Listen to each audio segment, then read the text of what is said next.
श्री स्वामी समर्थ. स्वामी महाराज तुमच्या सर्व चांगल्या इच्छा पूर्ण करो ही स्वामींच्या चरणी प्रार्थना करते आणि आजच्या या नवीन व्हिडिओला सुरुवात करते. दत्तात्रय जयंती ही 2025 एक अत्यंत शुभ हिंदू सण आहे, जो भगवान दत्तात्रेयांच्या जयंतीनिमित्त साजरा केला जातो. या पूजनीय स्वामीला हिंदू पवित्र त्रिमूर्तीमध्ये 3 देवता मानले जातात: ब्रह्मा, विष्णू आणि शिव. मार्गशीर्ष महिन्यातील पौर्णिमेच्या रात्री दत्तात्रय जयंतीचा उत्सव आयोजित केला जातो. याला दत्त जयंती असेही म्हणतात. 2025 मध्ये दत्त जयंती ही 4 डिसेंबर वार गुरुवार या दिवशी साजरी केली जाणार आहे. वाट चुकलेल्या भक्ताला योग्य मार्ग दाखवण्याचे काम गुरु करतो आणि श्री दत्त महाराजांना गुरु मानले जाते. भक्तांना जीवनाचा अर्थ त्यांनी समजावून सांगितला आहे. भारतभर त्यांची अनेक मंदिरे आहेत. त्यापैकी 24 स्थाने अशी आहेत जिथे त्यांची परिक्रमा पूर्ण केली जाते. 24 स्थानांपैकी 15 ठिकाणे महाराष्ट्रात आहेत.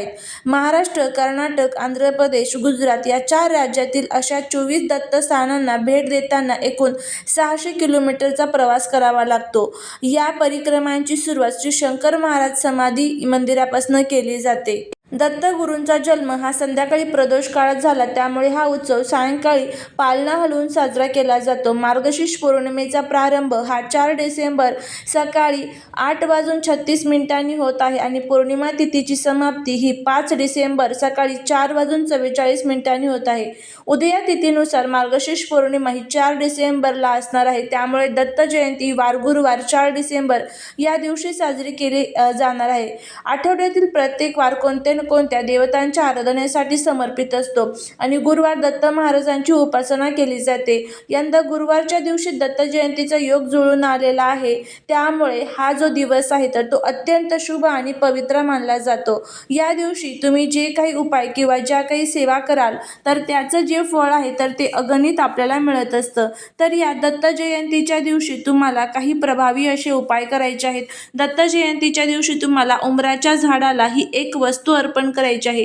यामुळे काय होईल तर कितीही कठीण इच्छा दत्तगुरू तुमची पूर्ण करतील. घराची, पतीची, मुलांची प्रगती सुरू होईल. असा हा प्रभावी उपाय आपल्याला करायचा आहे. हा उपाय कसा करायचा, कोणत्या वेळेमध्ये करायचा याबद्दलची संपूर्ण माहिती आज या व्हिडिओमध्ये मी तुमच्यासोबत शेअर करणार आहे. त्यामुळे तुम्ही हा व्हिडिओ स्किप न करता शेवटपर्यंत नक्की पहा.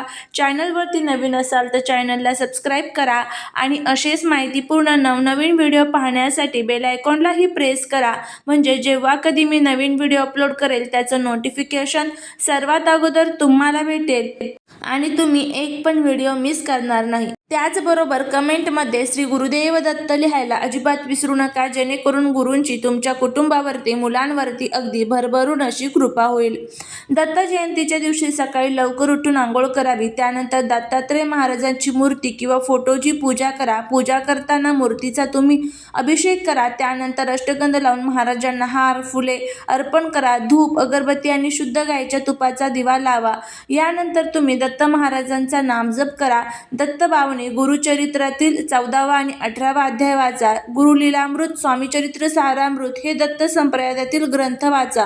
त्यानंतर आरती करून प्रसाद वाटा. दत्त महाराजांना पुरणपोळीचा नैवेद्य दाखवा किंवा कोणती पिवळी मिठाई, फळे देखील तुम्ही नैवेद्यामध्ये अर्पण करू शकता. दत्त जयंतीच्या मुहूर्तावर अनेक भक्त हे गुरुचरित्र ग्रंथाचे पारायण करतात. हे पारायण दत्त जयंतीच्या 7 दिवस आधीपासून करतात. पारायणाची समाप्ती पौर्णिमेला म्हणजेच दत्त जयंतीच्या दिवशी करतात. त्यानुसार भाविक 7 दिवसाचे पारायण पूर्ण नियमांचे पालन करतात. दत्त जयंतीच्या दिवशी पारायणाची समाप्ती आपल्या घरात एखाद्या विवाहित जोडप्याला बोलवून त्यांना जेवायला घालावे. तसेच गायीला देखील नैवेद्य द्यावा.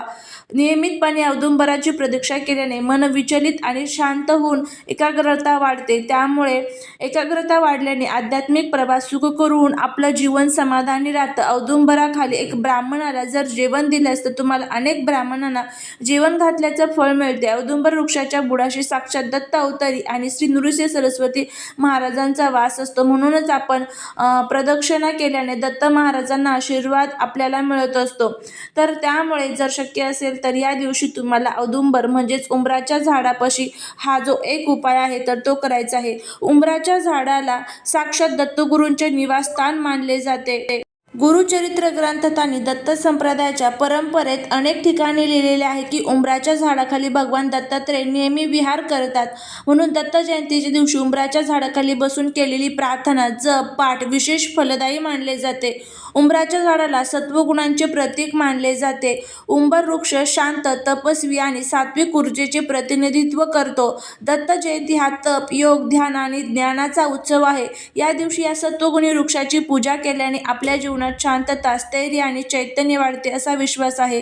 दत्त भक्तांना उंबर वृक्षाखाली समाधीस्थ संतांचे अनुभव होतात. उंबराचे झाड पवित्र, औषधी आणि दीर्घायुष्य देणारे आहे. उंबर वृक्षाच्या सावलीत जप केल्याने दत्तकृपा वेगाने मिळते, अडथळे दूर होतात, ग्रहबाधा शांत होते, घरातील वाईट ऊर्जा नष्ट होते, धनवृद्धी होते आणि प्रसन्नता वाढते अशा भक्तांचा विश्वास आहे. उंबराचे झाड म्हणजे मातृभक्ती आणि गुरुभक्तीचे प्रतीक आहे. दत्तात्रय हे 3 देवांचे स्वरूप आहे, ब्रह्मा, विष्णू, महेश, आणि म्हणूनच असं म्हणतात की उंबर वृक्ष त्यांच्या त्रिगुणात्मक शक्तीचे प्रतीक मानले जाते, सत्व, रज आणि तम. म्हणून दत्त जयंतीला या त्रिगुणात्मक शक्तीचे आशीर्वाद मिळवण्यासाठी उंबराच्या झाडाची पूजा ही विशेष प्रकारे केली जाते.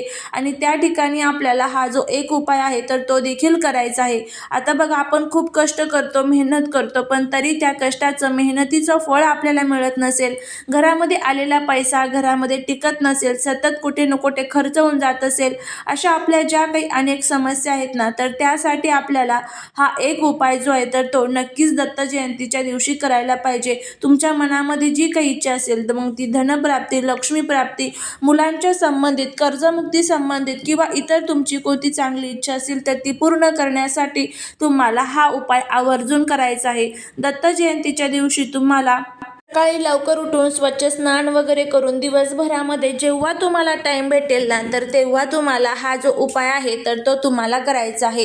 यासाठी तुम्हाला काय करायचं आहे तर बघा, एक तांब्याभर पाणी घ्यायचं आहे, शक्य असेल तर एक शुद्ध तुपाचा दिवा घ्या, धूप, दीप, अगरबत्ती, पिवळ्या कलरची फुलं तुम्हाला घ्यायची आहे आणि त्यानंतर उंबराच्या झाडाखाली जायचं आहे. त्या ठिकाणी तुम्हाला उंबराच्या झाडाला हे पाणी जे आणलेलं आहे आपण ते अर्पण करायचं आहे. त्यानंतर आपल्याला त्या झाडाखाली बसून श्री गुरुदेव दत्त, श्री गुरुदेव दत्त या मंत्राचं पठण करत करत तुम्हाला त्या झाडाची पूजा करायची आहे. गंध, फुलं, अक्षदा, धूप, दीप, अगरबत्ती, नैवेद्य झाडाला अर्पण करायचे आहे. आणि त्यानंतर हा जो एक नैवेद्य आहे तर तो झाडापाशी तुम्हाला ठेवायचा आहे. तो म्हणजे काय तर बेसनाचा म्हणजेच हरभऱ्याच्या डाळीचा लाडू तुम्हाला तिथे ठेवायचा आहे. आणि हा पदार्थ दत्तगुरूंच्या नामस्मरणासाठी अत्यंत उत्तम नैवेद्य मानला जातो. लाडू म्हणजे गोडी, आनंद आणि पूर्णत्व.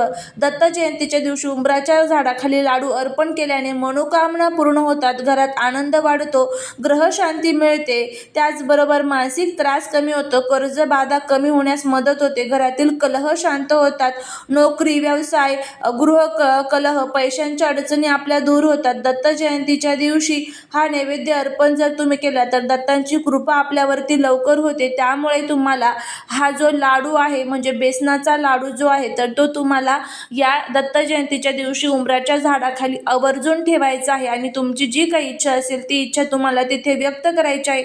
शक्य झालं तर तुम्हाला श्री गुरुदेव दत्त या मंत्राचा तुम्हाला 108 वेळेस तिथे पठण करायचं आहे किंवा मग दत्तबावणीचं पठण जर केलं तर अतिशय उत्तम. तर असा हा प्रभावी उपाय तुम्हाला या दिवशी करायचा आहे. तुम्ही करून बघा, तुम्हाला खूप छान याचा अनुभव येईल. त्याचबरोबर सुतक पिरियड्स असेल तर तुम्हाला हा उपाय करता येणार नाही. झालेली सेवा ही महाराजांच्या चरणी रुजू करते. व्हिडिओ जर आवडला तर लाईक, शेअर आणि सबस्क्राईब करायला विसरू नका. भेटूया पुढच्या एका छानशा नवीन व्हिडिओत एका नवीन माहितीसोबत. श्री स्वामी समर्थ.